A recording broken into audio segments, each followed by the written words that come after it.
નમસ્કાર. સરદાર રોજરી ડિજિટલમાં મહત્વના સમાચારો પર એક નજર.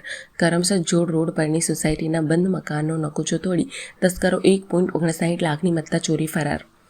કઠલાલમાં સગીરાને ભગાડી જઈ દુષ્કર્મ ગુજારનાર ગોકલ લેરજીના મોવાડાના યુવકને 20 વર્ષની સજા.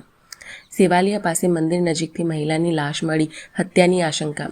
નડિયાદના ટુંડેલ લગ્ન પ્રસંગમાં 2 ડીજે વચ્ચેની સ્પર્ધામાં બીભત્સ વર્તન કરનાર 11 શખ્સો વિરુદ્ધ ફરિયાદ.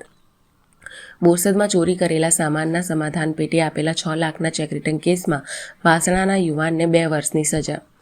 આણંદના સુપરમાર્કેટમાં બોમ્બ બ્લાસ્ટ થવાની ખોટી ધમકી આપનાર વિરુદ્ધ ફરિયાદ. ગળતેશ્વરના રસુલપુરમાં પ્લમ્બરિંગ કામમાં એડવાન્સ પરતપેટીનો ચેક રિટર્ન કેસમાં 1 વર્ષની કેદ.